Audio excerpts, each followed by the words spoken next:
Now Sam's a free agent, and there's the business side of it where decisions have to be made. And that part of it, just trying to peel this back for everybody that's listening that hasn't been through that, like how difficult that is as a player, how difficult that is to have to go through those things. And even just the anxiety of, okay, well, I gave this franchise everything that I had and then some. I feel like I performed. I feel like I earned a contract.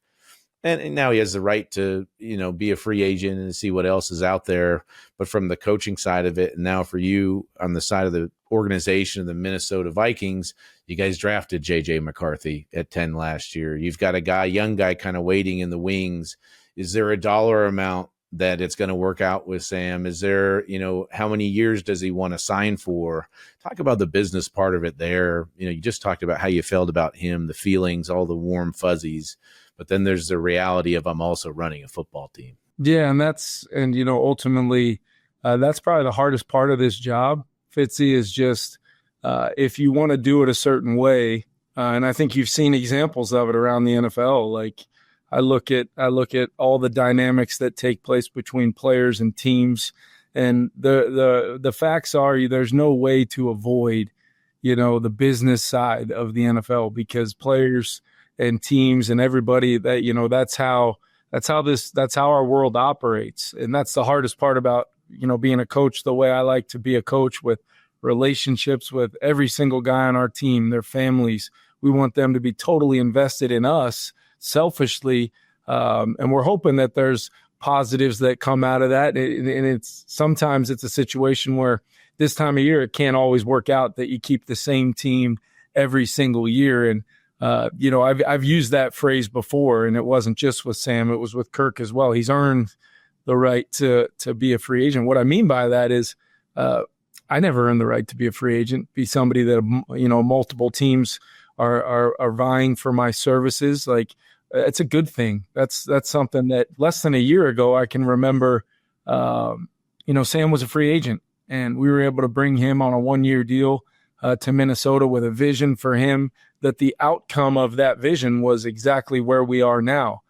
People think Sam Darnold can play quarterback in the NFL, and they should, because of what he did over a long season where he showed that he's capable of reaching his truest potential. And that's what I mean by that. Now, as we go into it, there are so many layers to it, as you guys know, how one move might affect another position, how Sam's decision might be about some things that are important to him, and vice versa with the organization. We're absolutely fired up about J.J. McCarthy. There's a reason why, after a really long, extensive process, we decided to make him a Minnesota Viking, and I'm fired up about J.J.'s future and where he's at, coming off of a really unfortunate injury. I mean, the guy gets hurt after, the performance he had in that first preseason game was really confirmed a lot of what, I'd kind of hoped to see out of him. And then a couple of days later, they come to me and say, hey, JJ's got a little bit of a sore knee. We're going to get it checked out. And I don't get to see him play football the rest of 2024. So it was a unique year for him. Bringing in Daniel Jones late in the year, guys. I mean, it's like, how many quarterbacks can we get in the room that we have a positive impact on? That's kind of the name of the game for me. But a lot to be determined with Sam. The one thing he knows is my communication is going to stay steadfast with him and consistent. And I want what's best for Sam, and I want what's best for the Minnesota Vikings to win games, and look forward to kind of seeing how all this plays out. You think in a weird way that helps JJ, just to be able to have a year to get used to the NFL lifestyle and coming in and how to prepare, and watching a guy like Sam? You think a year of him, I think it helps Sam not to have to, after every game, if there was a bad game, look over and think, oh my God. Do you know that feeling, Ryan? Or oh my God, do I know that feeling? I lived that. That was my life, Andrew.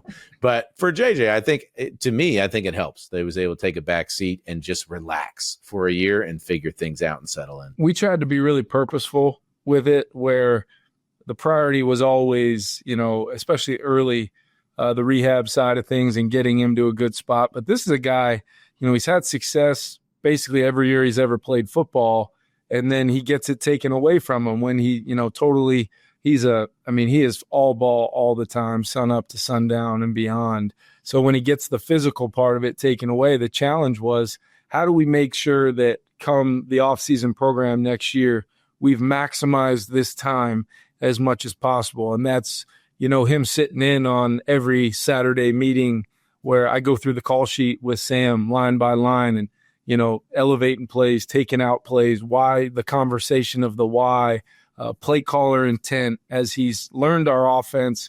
But now, as you guys know, the week-to-week offense and the nuances of why you have certain motions or why you call things certain things, or, hey, we've got a man zone play this time, or this is our pressure answer versus this team this week. My hope was, as much as he could take a step back and take all of that information in without the threat of, shoot, I'm one snap away.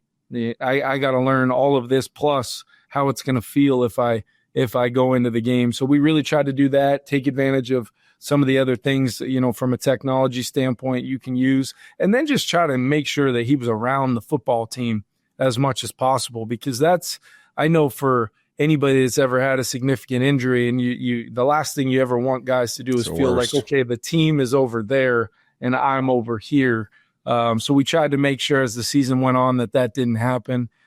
He's off to a great start. He's doing, for his off season, he's in here every day. He's working his tail off and he's healthy. And I'm excited to see him kind of hit the ground running for sure. Yeah, you had that famous line this year about franchises failing young players before they fail franchises, and I think of that and you look at it. I think there is a neat component too to him watching Sam Darnold, a guy who technically failed by everybody's standards and all this kind of stuff, and then come back and have this kind of season. And then even what happened with Bryce Young, people being, hey, Bryce Young won't play, and then all of a sudden he has this great season. I think sometimes, I think we've debated this on our show, Sherm's kind of it's a science, and a lot of other people think it's an art type thing where it's just, you kind of got to feel it.